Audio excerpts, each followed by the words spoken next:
एक बार हजरत ख्वाजा मोइनुद्दीन चिश्ती रहमतुल्लाह अलैहि इस्लाम का पैगाम फैलाने की नीयत से अपने कुछ मुरीदों के साथ अजमेर शरीफ के एक स्थान पर तशरीफ लाए। जिस मुकाम पर हजरत ख्वाजा मोइनुद्दीन चिश्ती रहमतुल्लाह अलैहि ने क़याम किया, वहां के करीब ही एक बड़ा तालाब था जिसे स्थानीय हिंदू लोग अनासागर कहते थे। उस दौर में इस तालाब की वसात और पवित्रता के कारण हिंदू समाज में इसका बहुत एहतराम किया जाता था। उनका यह अकीदा था कि जो शख्स दिन भर गुनाह करने के बाद इस तालाब में गौस्ल करता है, उसके तमाम गुनाह धुल जाते हैं। इसी वजह से वे इस तालाब को हमेशा दियों से सजाए रखते थे। कहा जाता है कि इस तालाब में हर रात दिए जलाने के लिए तकरीबन 3 मन तेल की जरूरत होती थी। तालाब की पवित्रता के कारण वहां सभी हिंदुओं को दाखिल होने की इजाजत नहीं थी। सिर्फ आला तबके के ब्राह्मण ही वहां गौस्ल कर सकते थे और तालाब के पानी को छू सकते थे। उनका यह मानना था कि अगर ब्राह्मणों के अलावा कोई और तालाब के पानी को छू ले तो पानी नापाक हो जाएगा। हजरत ख्वाजा मोइनुद्दीन चिश्ती रहमतुल्लाह अलैहि और उनके मुरीद लंबे सफर से थके हुए थे। कुछ देर आराम फरमाने के बाद जब नमाज का वक्त हुआ तो ख्वाजा मोइनुद्दीन चिश्ती रहमतुल्लाह अलैहि ने हजरत बख्तियार काकी रहमतुल्लाह अलैहि को अजान देने का हुक्म दिया। हुक्म पाकर हजरत बख्तियार काकी रहमतुल्लाह अलैहि ने अजान देना शुरू किया। उस वक्त हिंदुस्तान में तौहीद का पैगाम और अजान के अल्फाज किसी ने नहीं सुने थे। जब लोगों ने पहली बार अजान के अल्फाज सुने तो उनके दरमियान हलचल मच गई। लोग अपने घरों से बाहर आकर एक दूसरे से कहने लगे, ये फकीर लोग कहां से आ गए और ये क्या पढ़ रहे हैं। अजान खत्म होने के बाद हजरत ख्वाजा मोइनुद्दीन चिश्ती रहमतुल्लाह अलैहि और उनके साथियों ने अनासागर तालाब पर जाकर वुजू करना शुरू किया। जब हिंदू पुजारियों ने देखा कि एक अजनबी दरवेश उनके मखसूस तालाब का इस्तेमाल कर रहा है तो उनके दिल में गुस्से की आग भड़क उठी। एक पुजारी बोला, यह दरवेश कहां से आ गया? बिना हमारी इजाजत के इसने हमारे पाक तालाब को हाथ लगा दिया। हम इस तालाब को कितना मुकद्दस मानते हैं और इन मुसाफिरों ने इसे नापाक कर दिया है। इसका कोई हल निकालना ही होगा। इसके बाद हजरत ख्वाजा मोइनुद्दीन चिश्ती रहमतुल्लाह अलैहि ने तमाम साथियों के साथ मिलकर जमात के साथ नमाज अदा की। लोग ये मंजर देखने लगे और कहने लगे, ये तो कोई अजीब फकीर है। हमारे मंदिरों में सब देवी देवता मौजूद हैं और ये उनकी इबादत न करके किसी नए खुदा की इबादत कर रहा है। अगर मंदिर के बाहर भी कोई खुदा है तो उसे भी मंदिर में रखा जाना चाहिए ताकि लोग उसकी भी पूजा कर सकें। शाम ढलने लगी। शाम होते ही राजा पृथ्वीराज के ऊंटों के चरवाहे अपने ऊंट लेकर उस जगह पहुंचे। इत्तेफाक से हजरत ख्वाजा मोइनुद्दीन चिश्ती रहमतुल्लाह अलैहि उसी जगह पर तशरीफ फरमा थे जहां आमतौर पर राजा के ऊंट आराम किया करते थे। चरवाहों ने देखा कि एक दरवेश का काफिला उनके मुकाम पर आकर बैठा है। उन्होंने हजरत ख्वाजा मोइनुद्दीन चिश्ती रहमतुल्लाह अलैहि और उनके साथियों से कहा, अरे फकीर बाबा, आप कहां से तशरीफ लाए हैं और यहां आकर बैठ गए? क्या आपको मालूम नहीं कि यहां रोजाना राजा पृथ्वीराज के ऊंट आराम फरमाते हैं? राजा के ऊंट यहां आराम करते हैं। ये जानते हुए भी आपने यहां बैठने की जुर्रत कैसे की? हजरत ख्वाजा मोइनुद्दीन चिश्ती रहमतुल्लाह अलैहि ने उन चरवाहों को नरमी से जवाब दिया, बाबा, हम मुसाफिर हैं और अनजान हैं। हमें मालूम नहीं था कि इस मुकाम पर राजा के ऊंट आराम करते हैं। चूंकि हम पहले ही यहां रात गुजारने का इरादा कर चुके हैं, तुम अपने ऊंटों को आज किसी और जगह आराम देने ले जाओ। आसपास बहुत सी जगहें हैं। हजरत ख्वाजा मोइनुद्दीन चिश्ती रहमतुल्लाह अलैहि का जवाब सुनकर पृथ्वीराज के चरवाहे बोले, फकीर की हिम्मत तो देखो, कहता है कि राजा के ऊंटों को कहीं और ले जाएं और खुद यहां बैठे रहेंगे। फकीर बाबा, यह तो हरगिज मुमकिन नहीं है। राजा के ऊंट अपने ही मुकाम पर बैठेंगे। यह कहकर चरवाहों ने हजरत ख्वाजा मोइनुद्दीन चिश्ती रहमतुल्लाह अलैहि और उनके साथियों को वहां से उठाने के लिए दुर्व्यवहार करना शुरू कर दिया। हजरत ख्वाजा मोइनुद्दीन चिश्ती रहमतुल्लाह अलैहि बहुत ही सरल स्वभाव के थे। जब उन्होंने देखा कि चरवाहे दुर्व्यवहार कर रहे हैं तो उन्होंने बख्तियार काकी रहमतुल्लाह अलैहि से कहा, बख्तियार, हम यहां बैठकर क्या करेंगे? जब राजा के ऊंटों को यहीं बैठाना है तो रहने दो, ऊंट यहीं बैठे, हम यहां से जा रहे हैं। यह कहकर हजरत ख्वाजा मोइनुद्दीन चिश्ती रहमतुल्लाह अलैहि अपने साथियों के साथ वहां से चले गए।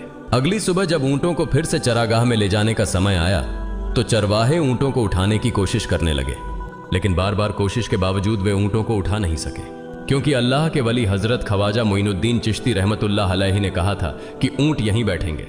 अल्लाह रब्बुल आलमीन ने उनकी यह दुआ कबूल कर ली थी और ऊंटों को आदेश दिया था कि जब तक मोइनुद्दीन चिश्ती खुद नहीं कहेंगे तब तक वे यहीं बैठे रहेंगे। इसके बाद चरवाहे ऊंटों के न उठने का कारण जानने लगे।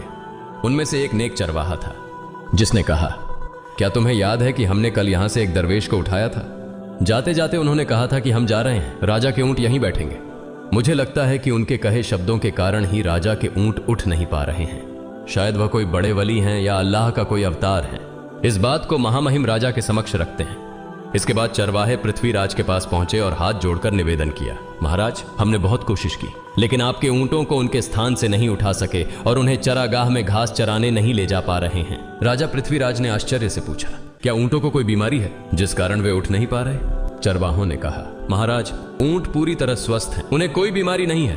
पृथ्वीराज ने कहा, तो फिर वे अपनी जगह से क्यों नहीं उठ रहे? चरवाहों ने कहा, महाराज, कल उस स्थान पर एक दरवेश बैठे थे, हमने उनके और उनके साथियों के साथ काफी दुर्व्यवहार किया और उन्हें वहां से उठा दिया था। जाते जाते उन्होंने कहा था, राजा के ऊंट यहाँ बैठेंगे और उठेंगे नहीं। हमें लगता है कि दरवेश की बद्दुआ के कारण ही ऊंट अपनी जगह से नहीं उठ पा रहे हैं। तब पृथ्वीराज ने हुक्म दिया, अच्छा, जाओ और उस दरवेश को मेरे पास ले आओ। जब हजरत ख्वाजा मोइनुद्दीन चिश्ती रहमतुल्लाह अलैहि पृथ्वीराज के दरबार में पहुंचे तो पृथ्वीराज ने उनसे पूछा, ए दरवेश, आपने मेरे ऊंटों को क्यों पंगु बना दिया है? मेरे ऊंट भूखे मर रहे हैं, कृपया अपना जादू उनसे हटा लें।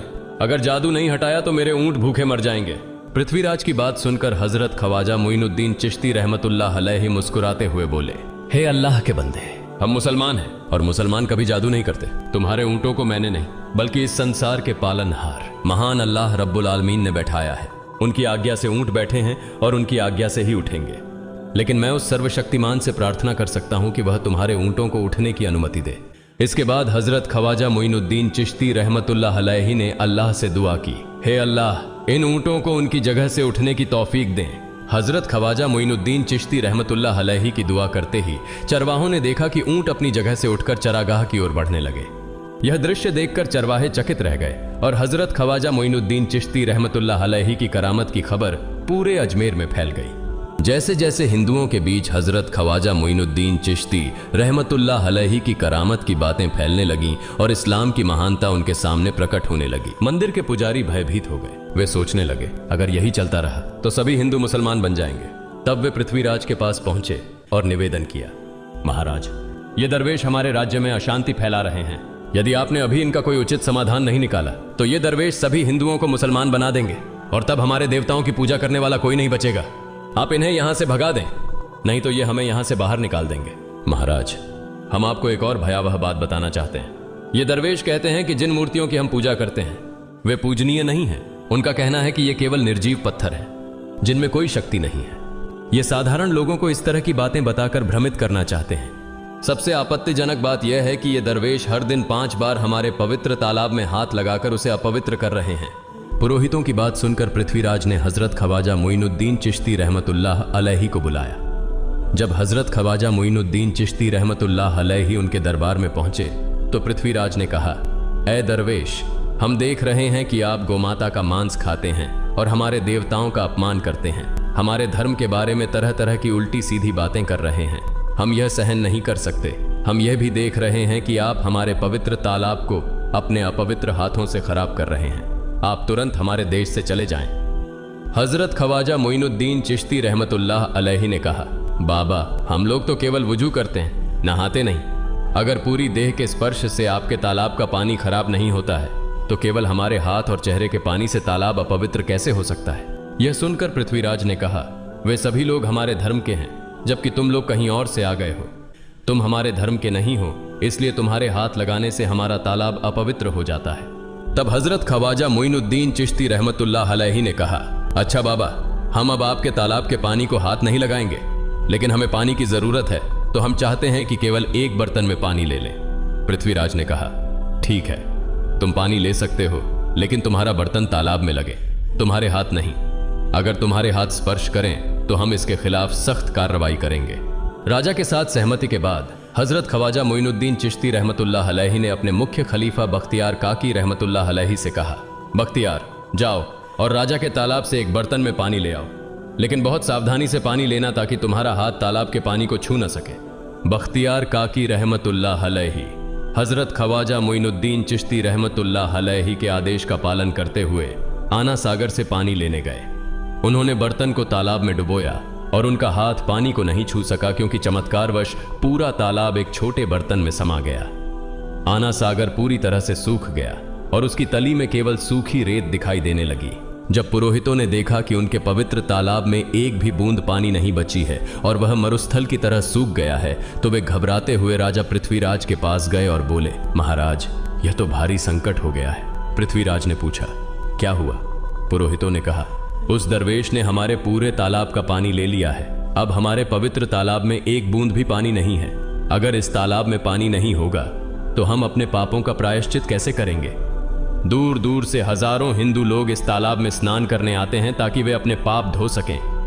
अगर पानी नहीं रहेगा तो वे यहां आना बंद कर देंगे, जिससे हमारा बड़ा नुकसान होगा और अजमेर की मान मर्यादा मिट्टी में मिल जाएगी। पृथ्वीराज गहरे विचार में पड़ गए। वे हजरत ख्वाजा मोइनुद्दीन चिश्ती रहमतुल्लाह अलैहि के खिलाफ कोई कठोर कदम उठाने से झिझक रहे थे, क्योंकि उन्हें आशंका थी कि अगर उन्होंने दरवेश के खिलाफ सैनिक भेजे और दरवेश ने सैनिकों पर भी जादू कर दिया तो उनकी परेशानी और बढ़ जाएगी। इसलिए उन्होंने कहा, तुम लोग जाओ और उस दरवेश को मेरे पास बुला कर लाओ। मैं देखता हूं कि वह क्या चाहता है। अगर उसकी मांग उचित होगी तो हम उसे मान लेंगे, और यदि उचित नहीं हुई तो हम माफी मांगकर अपना तालाब का पानी वापस ले लेंगे।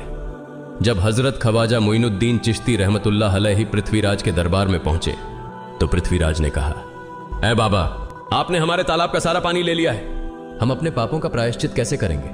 पूरे दिन के पाप हम इस तालाब में स्नान करके धोते हैं। अगर तालाब में पानी नहीं होगा तो हम अपने पाप कैसे धोएंगे? हजरत ख्वाजा मोइनुद्दीन चिश्ती रहमतुल्लाह अलैहि ने उत्तर दिया, देखो बाबा, तुम्हारे पास आना सागर है, पर दुनिया के हर कोने में ऐसा तालाब नहीं है, तो क्या वे लोग अपने पाप कैसे धोएंगे? पापों को धोने की ताकत इस तालाब के पानी में नहीं है। पापों को माफ करने वाला केवल अल्लाह है, जिसने आकाश, धरती और पूरी सृष्टि बनाई है। उसकी इजाजत के बिना एक पत्ता भी नहीं हिलता। इसलिए मैं तुम्हें इस भ्रम को छोड़कर सही राह पर आने की